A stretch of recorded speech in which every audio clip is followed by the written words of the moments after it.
വാർദ്ധക്യത്തിൽ വീടുകളിൽ ഏകാഗികളായി കഴിയുന്നവരും സ്വന്തമായി ഭക്ഷണം പാകം ചെയ്ത് കഴിക്കുവാൻ കഴിയാത്തവരുമാണ് മീൽസ് ഓൺ വീൽസ് എന്ന പദ്ധതിയുടെ സേവനം പ്രയോജനപ്പെടുത്തുന്നത്. ഡോക്ടർ ഫിലിപ്പോസ് മാർ ക്രിസോസ്റ്റം തിരുമേനി മുൻപോട്ട് വെച്ച ഈ ആശയം ക്ഷേമ എന്ന സംഘടനയാണ് ഏറ്റെടുത്ത് നടപ്പാക്കുന്നത്. ഇവിടെ കോഴഞ്ചേരിയിൽ ആരംഭിച്ചു.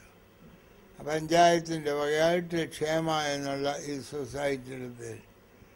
ഇപ്പോൾ അവിടെ ഭക്ഷണം ഉണ്ടാക്കിയിട്ട് ഒരു ഓട്ടോറിക്ഷയിൽ അതിനകത്ത് ഇങ്ങനെ റാക്സ് ഉണ്ട്.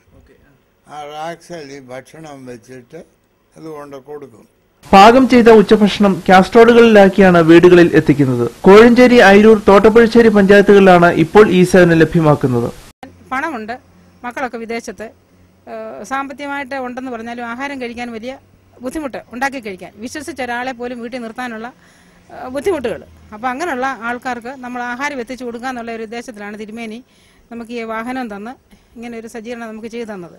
ജീവിത സായാഹ്നത്തിൽ ആവശ്യത അനുഭവിക്കുന്ന നൂറുകണക്കിന് ആൾക്കാർക്ക് ആശ്വാസമായി മാറുകയാണ് മീൽസ് ഓൺ വീൽസ് എന്ന ഈ പദ്ധതി. ജയ് ഹിന്ദ് ന്യൂസ്, പത്തനംതിട്ട.